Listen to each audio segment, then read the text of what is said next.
Selamat pagi, kawan muda Indonesia. Kita berjumpa lagi dalam kanal Politik Itu Indah, satu kanal yang membahas perihal konsepsi dan praktek-praktek politik itu indah dalam kehidupan sehari-hari.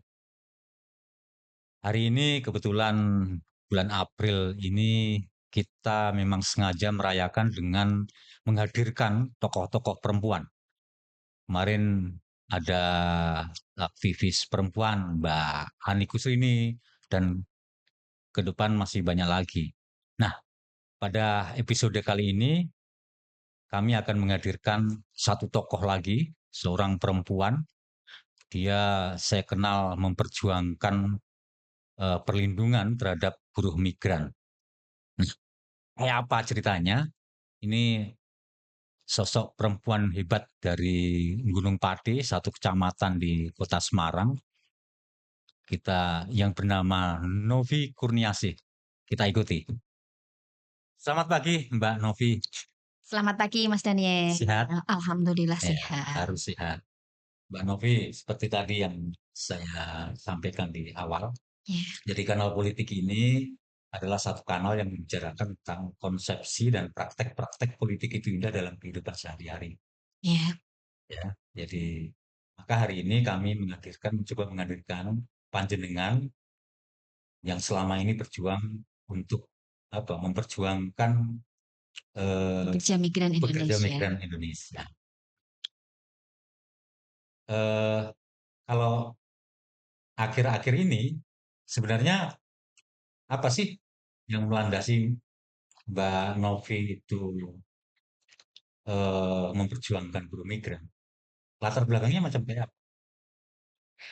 Latar belakangnya, jadi waktu itu ketika saat itu saya kuliah ya Mas. Hmm. Kuliah ambil Fakultas Hukum di Untak Semarang.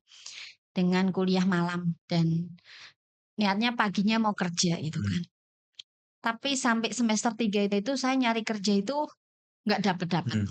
gitu. Karena kan niatnya memang pengen mandiri, nggak Ya, pengen ya. ngerepotkan orang tua kayak gitu. Nah, terus bertemulah dengan teman saya yang juga lulusan dari Untak di Fakultas Ekonomi. Itu kan bekerja ke luar negeri gitu ya ceritanya ya.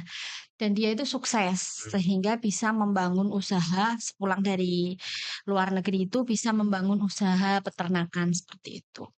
Dan seiring berjalannya waktu tuh nggak hanya 1, 2, 3, jadi juga ada beberapa yang lulusan S1 Hmm. itu banyak yang pergi ke luar negeri gitu kan Mas. Nah, dengan situasi di Indonesia, di negara sendiri saat itu kok mencari lapangan pekerjaan susah, sementara kan saya sudah eee, menyampaikan ke orang tua bahwa pengen kuliah secara mandiri, nggak pengen merepotkan orang tua kayak gitu. Akhirnya saya memutuskan untuk cuti kuliah dan saya juga pergi Mas ke luar negeri ya. Yang sebenarnya orang tua pun nggak mengizinkan. Jadi kalau orang tua nggak mengizinkan mungkin juga nggak berkah juga ya Mas ya. Orang tua bapak apalagi itu nggak mengizinkan sama sekali itu.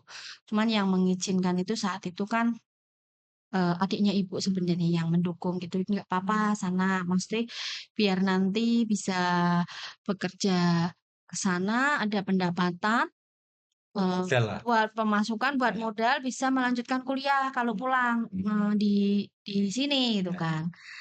Nah, namun ternyata kan yang saya alami di Taiwan tuh nggak seindah yang saya bayangkan gitu.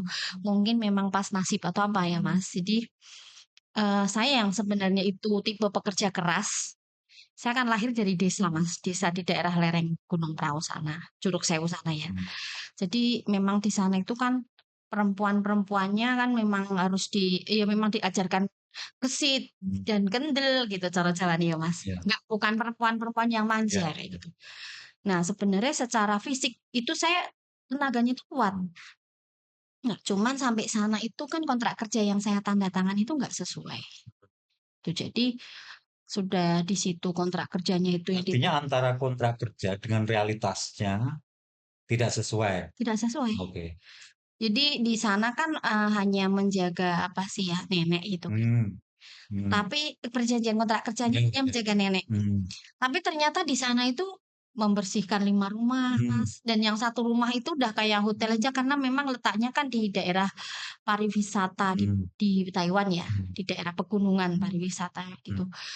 Dan masih dipindah bekerja di kantornya anaknya majikan, masih menjaga 3 balita, dan masih menjaga nenek dan nenek yang hampir lumpuh gitu ya. Hmm.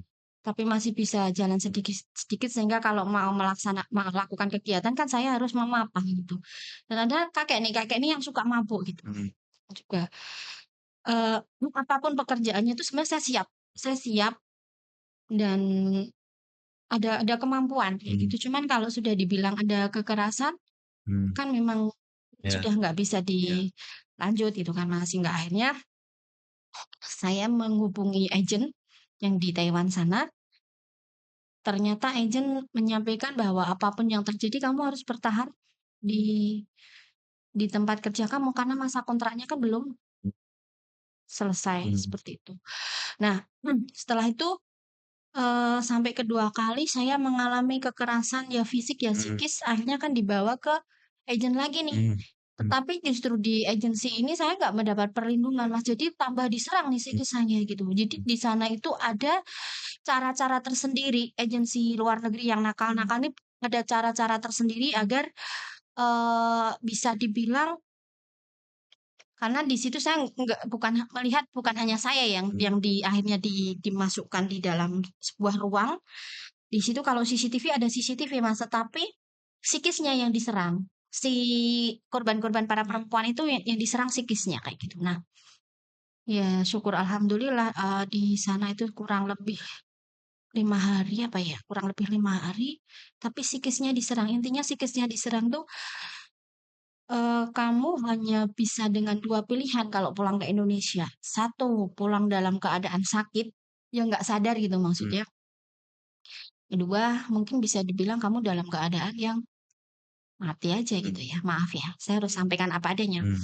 Nah, apa namanya, akhirnya kan saya dipulangkan dalam keadaan yang intinya di minuman gitu, dikasih obat gitu, Mas. Hmm. Agar saya tuh berhalusinasi, Hmm. sehingga kalau saya sampai Indonesia, itu kan saya mau lapor-lapor, Hmm. para, apa ya, instansi terkait atau perlindungan yang mungkin setelah pulang dari itu kan di bandara, nggak akan percaya kayak gitu kan. Sehingga memang sejak saat itu terus pulang sampai Indonesia, sama sekali nggak ada pihak-pihak yang menolong karena memang saya sudah dibungkam dari awal gitu. Dan yang paling membuat rasa saya, apa ya, keprihatinan yang luar biasa yang sampai saat ini terjadi itu, ketika saya melihat bahwa ternyata di sana juga ada apa namanya ya, di bandara itu ada sindikat-sindikat atau jaringan dari luar negeri itu sendiri, Mas, yang memang ditugaskan untuk mengawal bahwa kalau ada masalah kayak gini jangan sampai anak ini lapor.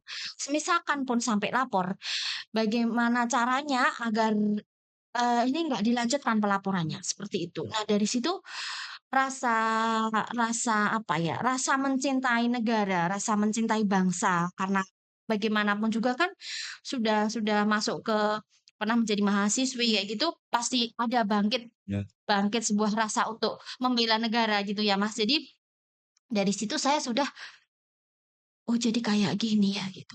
Nah dari kejadian itu justru saya apa ya, mendapatkan sebuah hikmah yang luar biasa, diberi ilmu yang luar biasa, jadi sudah kayak KKN aja ya, Mas. Jadi Tek langsung. langsung nih, oh ternyata kayak gini dan mohon maaf harus saya sampaikan, ternyata yang berkaitan dengan sindikat pekerja migran Indonesia, bisa dibilang sindikat TPPU tuh luar biasa, Mas. Bahkan mereka bisa hack nomor loh, Mas. Hack nomor. Jadi saat saya dalam kondisi kritis dan butuh bantuan pulang ke Indonesia itu, saya menghubungi nomor-nomor keluarga itu nggak pindah ke nomor lain gitu, Mas. Sampai kayak gitu. Akhirnya bisa pulang. Pulang dengan perjuangan yang luar biasa. Terus kemudian di sini setelah pulang apa yang dilakukan oleh Novi? Setelah pulang kan saya sakit kan selama 1 tahun lebih dan itu pun biaya dari pengobatan itu dikeluarkan oleh keluarga sendiri, dari orang tua kayak gitu. Dan dari situ saat saya sakit, Sebenarnya saya sudah kayak hampir tidak ada kemampuan untuk saya itu sehat kembali kayak gitu kan Mas, karena rasa trauma, kemudian obat Hmm. yang Hmm. dimasukkan itu Hmm. benar membuat fisik saya dan psikis saya itu terserang kayak gitu Ya, kan, ya. yang berdampaknya luar biasa sampai saya nggak bisa ngomong, rambut Hmm. saya rontok, Hmm. nggak bisa Hmm. jalan, susah jalan juga, kalau jalan kayak robot itu kan. Hmm. Kemudian dari situ tetap orang tua berusaha bahwa saya harus sembuh gitu Hmm. kan. Hmm. Apalagi bapak ya, bapak Hmm. berjuang luar biasa untuk Hmm. kesembuhan saya.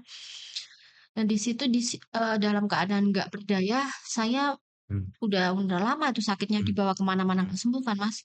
Hmm. Akhirnya saya kan meminta ya kepada Allah, Hmm. "Ya Allah, sembuhkanlah saya Hmm. jika saya sembuh, saya janji sisa hidup Hmm. saya untuk orang lain," gitu. Hmm. Dan alhamdulillah sembuh ya. Hmm. Momentum kemudian Novi bangkit itu kayak apa? Bangkit kemudian melakukan gerakan-gerakan memperjuangkan kawan-kawan yang mungkin senasib seperti Novi. Momentumnya pada awal bangkit itu saya masih di dalam posisi yang sakit. Hmm.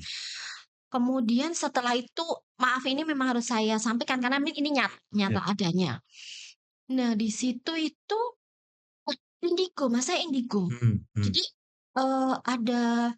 saya mendengar kayak suara-suara pahlawan. Hmm. Memang harus saya sampaikan karena ini juga Oke. April masih di bulan Oke. Kartini ya. Hmm. Jadi ada pesan-pesan yang bahwa kamu harus sembuh, kamu harus bangkit karena suatu saat nanti Hmm. kamu akan menjadi perempuan yang bisa membela perempuan-perempuan yang lain yang menjadi korban Hmm. seperti kamu, seperti itu. Nah, di situ memang kayak ada mukjizat dari Allah ya, Mas. Setelah itu saya bisa jalan, Mas, siap Hmm. bangkit gitu intinya kan. Hmm.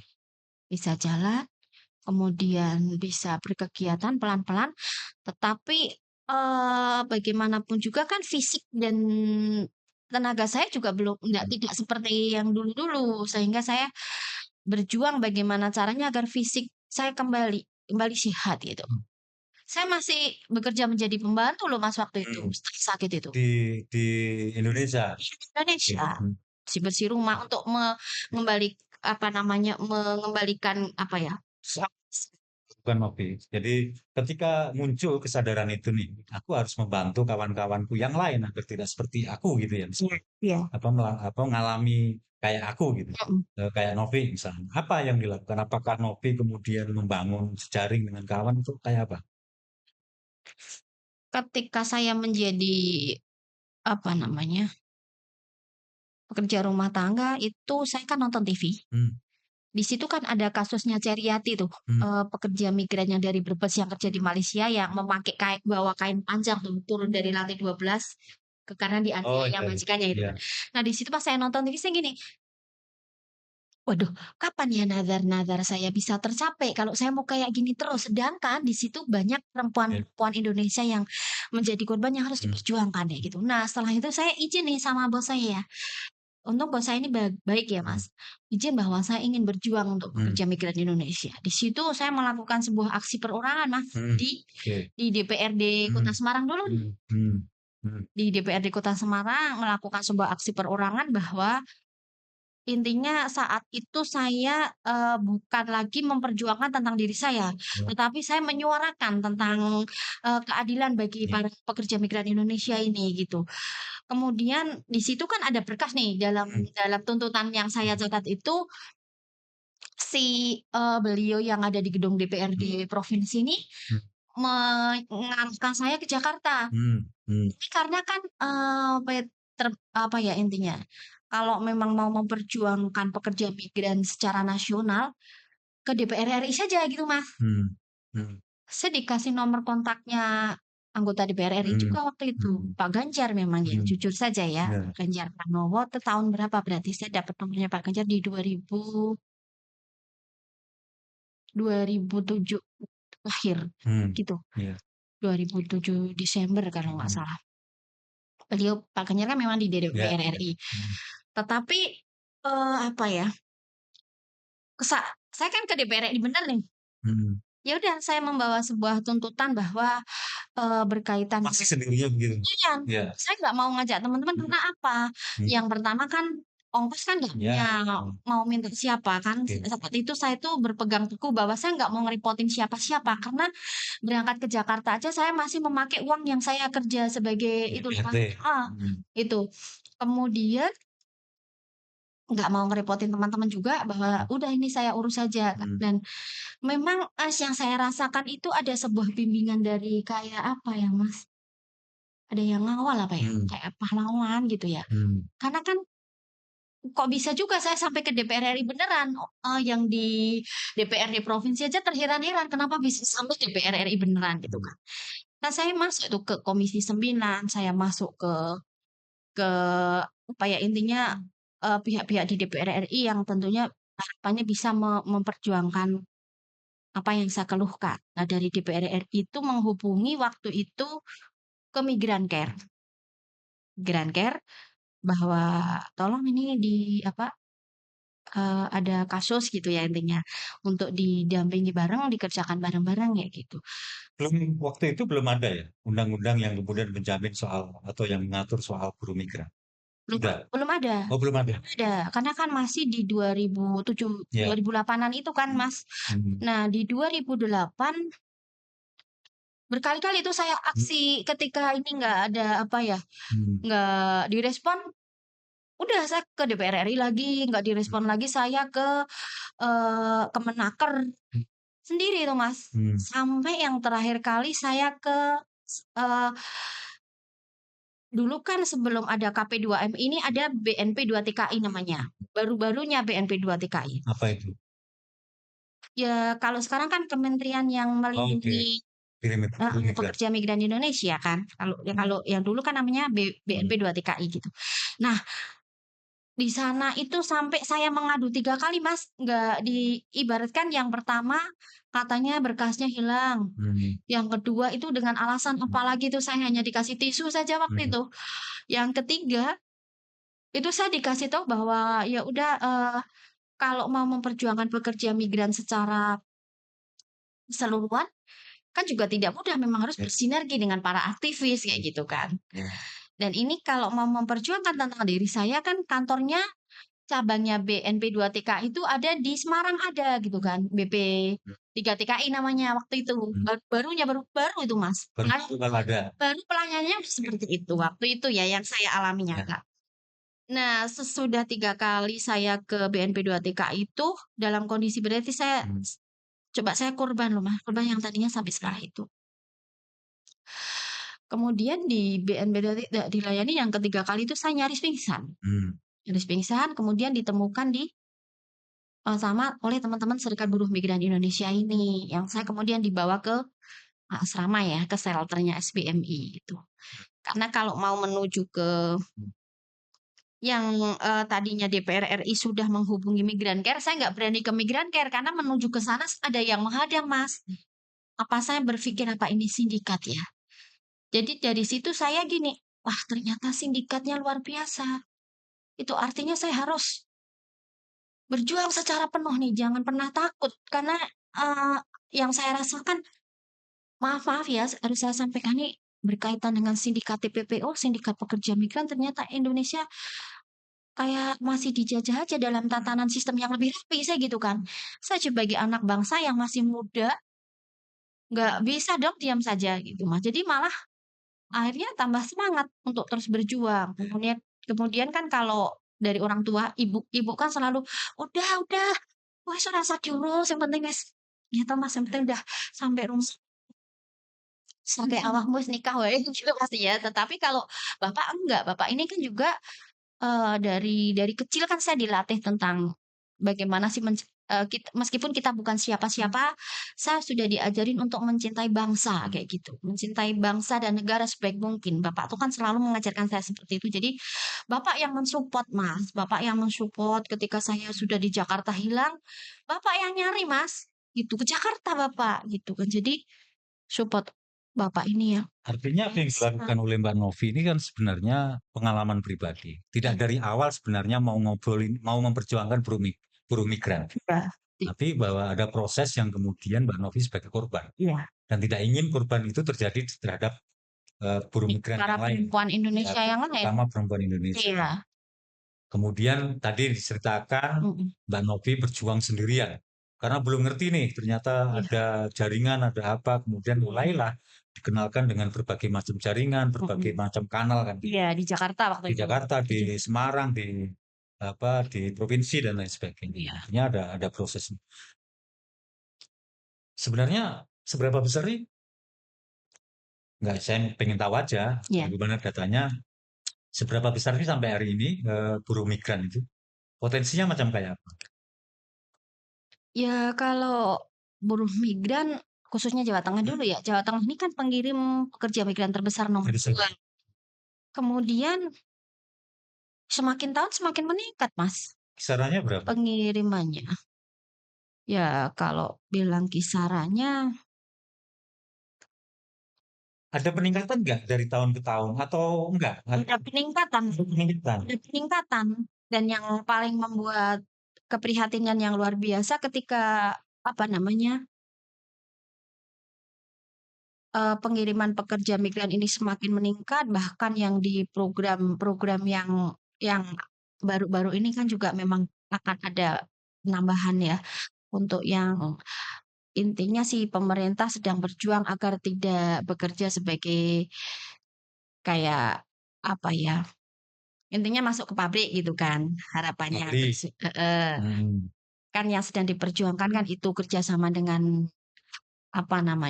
luar negeri itu, G2G itu, program-program yang seperti itu. Kebutuhan tenaga kerja yang tidak rumah tangga. Iya. Nah, Mas. Nah, cuman kan sekarang dampaknya kayak gini, semakin banyaknya para pekerja migran Indonesia ke luar negeri itu akan bukan hanya berdampak yang berkaitan dengan hal-hal positif, tetapi juga akan berdampak dengan hal-hal yang negatif. Kalau yang positif ya mungkin kan kayak sumbangan devisa terbesar nomor 2 setelah sektor migas, itu mungkin hal-hal yang positif. Tetapi buruh migran ini menyumbang devisa terbesar ya? Iya, setelah sektor migas. Gila. Iya, Mas. Artinya bahwa menyumbang negara sedemikian rupa, tapi jaminan perlindungannya kurang. Gitu kan? Sangat, Mas. Sangat. Sampai hari ini, dari proses perjuangan Mbak Novi tadi, kemudian tadi kan belum muncul tuh ada regulasi tuh, ada undang-undang. Munculnya undang-undang apa itu, Mbak? 2017. Apa itu? Ya, Undang-Undang Perlindungan Pekerja Migran Indonesia. Oke. Menurut Mbak Novi, undang-undang itu mampu menjamin, menggaransi perlindungan terhadap buruh migran? Atau bagaimana? Terimplementasi dengan baik. Kalau undang-undangnya udah ada. Udah ada, artinya dan udah cukup untuk sebagai kebijakan untuk melindungi buruh migran. Tapi persoalannya ada di implementasi. Iya. Oh. Bukan hanya undang-undang, Mas, itu peraturan-peraturan lainnya juga banyak itu. Kemudian, apakah setelah undang-undang muncul, kasus-kasus korban kekerasan dan kemudian bagaimana penanganannya macam kayak apa bisa diceritakan? Kalau Tetap saya nggak ingat nadar itu hampir di titik menyerah. Kalau saya nggak ingat nadar, Mas. Artinya belum ada hal yang peningkatan yang signifikan atas munculnya undang-undang itu. Belum ada peningkatan yang signifikan itu dari segala dari segala bidangnya.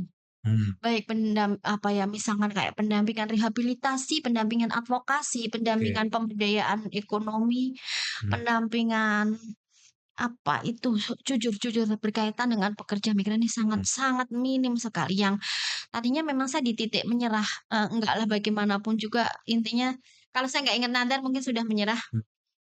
Jadi saya saya sebagai ketua Jateng, SBMI Jateng ya, Mas. Di situ kalau ada korban-korban itu kan kita mendampinginya kemandirian gitu kan, dengan dana pribadi, para pengurus kayak gitu. Nah, ketika saya menjadi ketua itu kalau pengurus nggak ada SBMI itu kan pengurusnya semua dari swasta. Dari korban. Oh, dari korban. Jadi nggak mudah juga loh, Mas. Setiap korban itu kan ekonominya minim kayak gitu. Jadi saya benar-benar harus menopang, Mas, korban ketika di DPC lain nggak ada anggaran itu, Mbak Novi ini ada korban tolong tanganin gitu kan. Siapa yang menyampaikan begitu? Ya tekan SBM ini kan kalau Maksudku siapa yang kemudian, misalnya ini anak korban Mbak Novi. urusan yang di tingkat kabupaten, Oh, tolong gitu. oke. Bukan oleh dinas pemerintah atau apa gitu? Ya seharusnya itu Enggak, memang selama ini prosesnya gimana? Mereka yang akan menangani itu?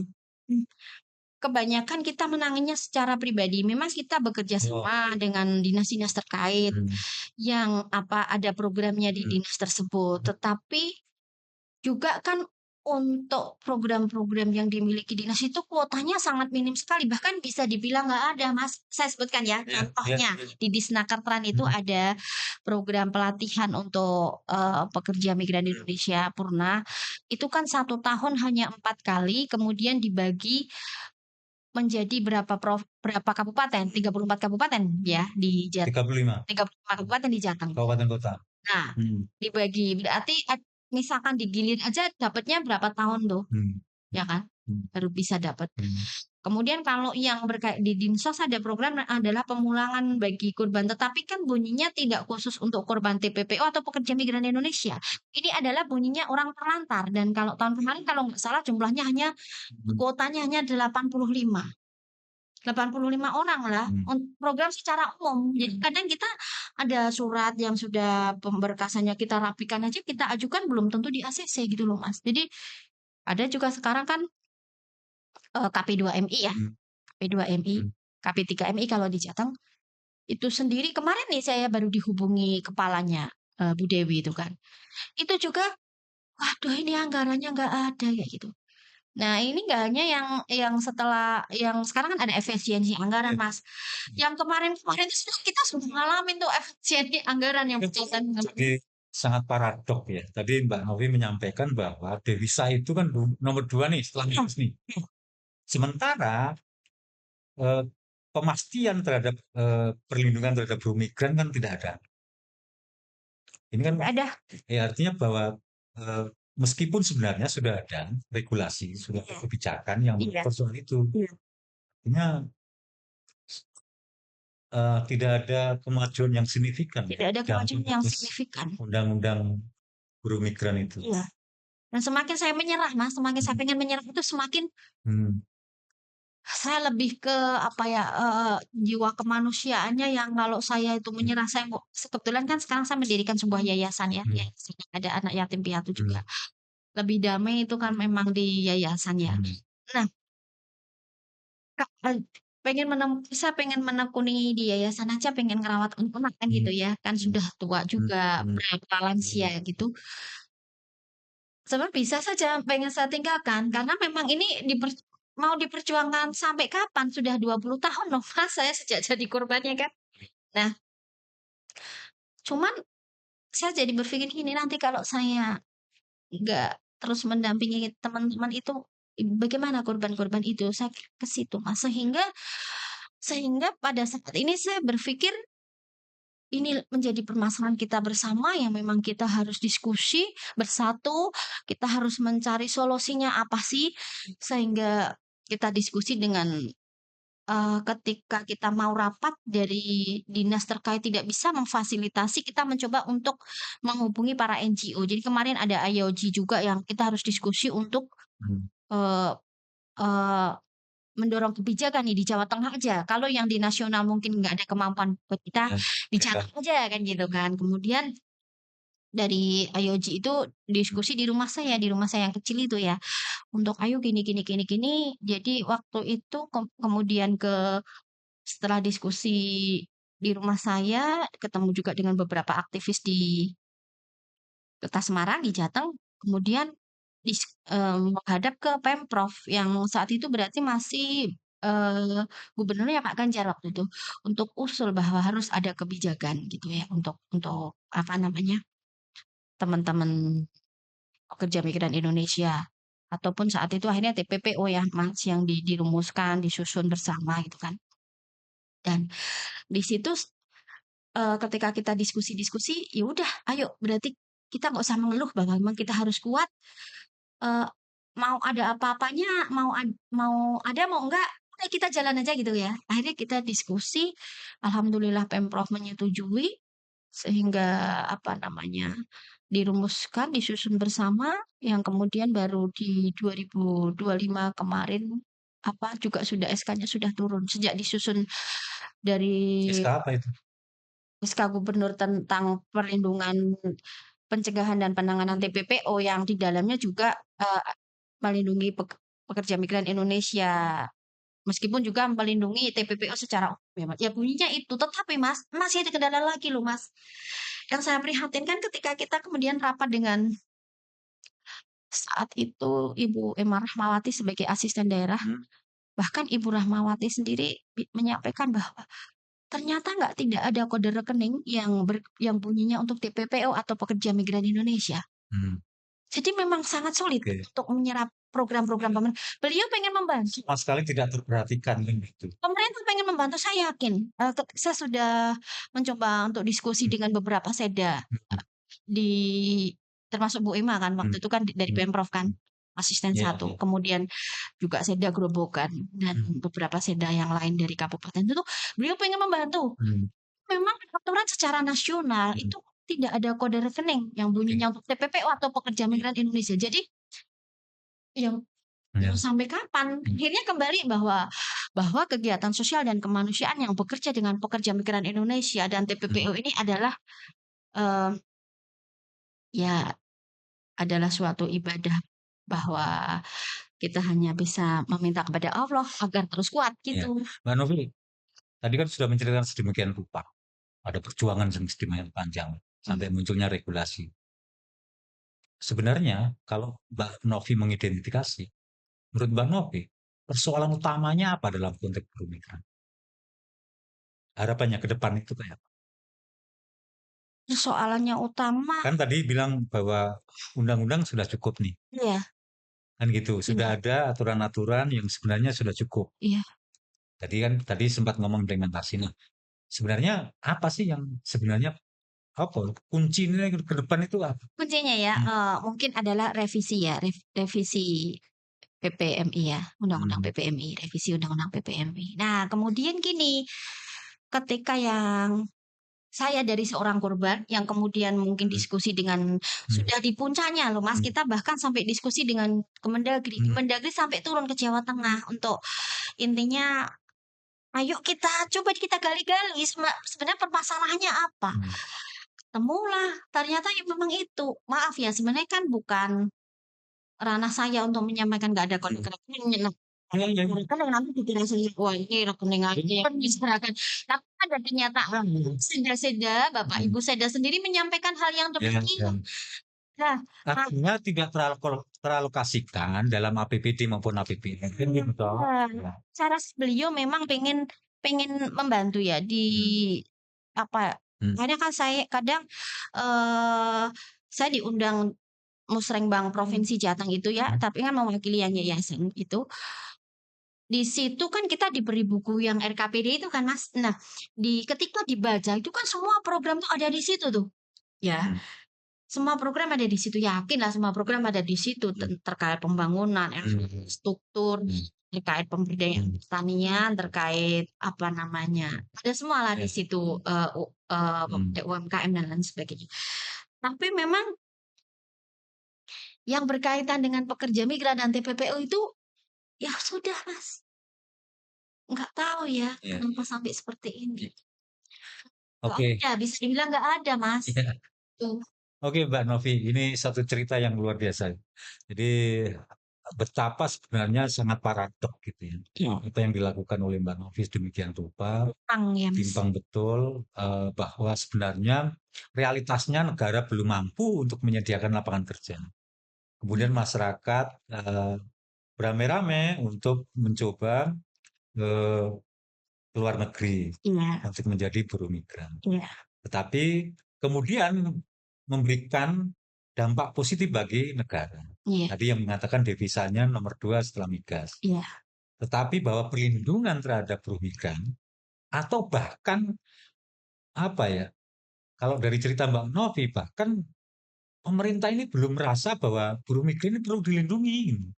Karena tidak ada. Kami bilang nggak ada rekeningnya dalam konteks APBD dan lain sebagainya. Kode rekeningnya nggak ada. Artinya kan tidak ada kepikir nih. bahwa penting nih harus melindungi, sementara apa yang dilakukan oleh pemerintah sedemikian rupa. Nah, terima kasih Mbak Novi sudah menyampaikan banyak hal di sini, tetapi saya pikir karena kanal politik ini kita sasarannya adalah teman-teman kawan muda Indonesia. Apa kira-kira yang mau disampaikan kepada kawan muda Indonesia oleh Mbak Novi? Monggo menghadap kamera itu. Iya, yang ingin saya sampaikan bahwa akhir-akhir ini marak terjadi tindak pidana perdagangan orang yang salah satu sasarannya itu juga di akademisi, anak-anak mahasiswa yang diiming-imingi untuk bekerja ke apa namanya, luar negeri dengan gaji gede. Namun pada kenyataannya ada yang menjadi korban TPPO juga. Eh, yang sudah ramai di media kan salah satunya tujuannya adalah ke Kamboja. Di kota besar seperti Semarang saja juga menjadi sasaran para sindikat ini. Kemudian juga hal ini tentunya secara nasional itu kan sudah ada himbauan bahwa eh, apa ya, para instansi terkait untuk turut serta mencegah dan menangani yang berkaitan dengan tindak pidana perdagangan orang juga ya termasuk pekerja migran Indonesia. Harapan saya para adik-adik mahasiswa-mahasiswi mungkin ya Mas, itu untuk turut serta peduli peduli terkait hal ini, mengadakan sebuah diskusi-diskusi kecil mungkin di akademisi masing-masing kayak gitu. Karena memang kondisi ini sungguh sangat memprihatinkan sekali itu ya yang pertama. Yang kedua, dengan pengalaman saya yang saya alami itu kan segala kisahnya sudah saya bukukan, Mas Daniel, saya bukukan, yang alhamdulillah sampai saat ini sudah laku 3.000 eksemplar yang akhirnya digunakan untuk mendirikan sebuah yayasan itu. Nah, di situ dari kejadian saya itu bahwa sebenarnya bangsa Indonesia, bangsa yang kita cintai ini sangat kaya raya, betul. Itu dari SDM-nya, kemudian sumber daya alam. Nah, terkait SDM-nya harus digali Mas, di dalam sendiri, di dalam hati sendiri itu ada sebuah harta karun dan emas yang tersembunyi yang harus digali untuk anak-anak ini, untuk anak-anak muda. Tidak hanya di Jawa Tengah, Indonesia seperti itu. Karena pada kenyataannya ketika saya muda, ceritanya seperti itu. Setelah mengalami dan tahu situasi di luar negeri kayak gitu, pulang ke Indonesia saya baru menyadari bahwa Indonesia itu sangat kaya sekali. Maksudnya yang bukan berkaitan dengan pekerja migran ya Mas, yang secara umum lah di Indonesia. Di harapannya Mereka menempa dirinya. Iya, menyiapkan diri untuk menjadi para pemuda yang berprestasi, membanggakan negeri ini, kayak gitu. Berlomba-lombalah untuk aku harus bisa kayak gitu. Jangan pernah takut untuk maju, jangan pernah takut untuk intinya jangan minder. Ketika kita nggak memiliki apa-apa, maju aja terus dan semangat gitu lah, Mas. Pasti akan tercapai. Gitu. Oke, terima kasih Mbak Novi. Satu perbincangan yang luar biasa. Minimal semoga ini membuka realitas yang dialami oleh Mbak Novi dan kawan-kawan, tentunya migran Indonesia. Diharapkan ya perjuangannya akan membuahkan hasil sehingga apa yang dikhawatirkan, apa yang dikeluhkan oleh Mbak Novi tidak terjadi lagi. Ya. Makasih. Terima kasih Mas Daniel. Sampai jumpa lagi nanti. Amin. Terima kasih kawan muda Indonesia. Itu tadi perbincangan kita dengan Mbak Novi, pejuang buruh migran Indonesia. Betapa sangat sangat menyedihkan sekali jaminan perlindungan terhadap buruh migran yang tadi disampaikan ternyata memberikan devisa yang luar biasa terhadap bangsa ini. Tetapi realitasnya meskipun sudah ada regulasi yang sedemikian rupa, tapi implementasi atas regulasi itu tidak terjadi. Bahkan tadi disampaikan tidak punya kode rekening dalam konteks penanganan atau pelindungan terhadap buruh migran maupun tindak pidana perdagangan orang. Jadi perjuangan masih panjang, masih banyak hal yang harus kita perbarui untuk bangsa dan negara ini. Tetap semangat, stay tune di kanal Politik Itu Indah sampai pada episode yang selanjutnya. Terima kasih.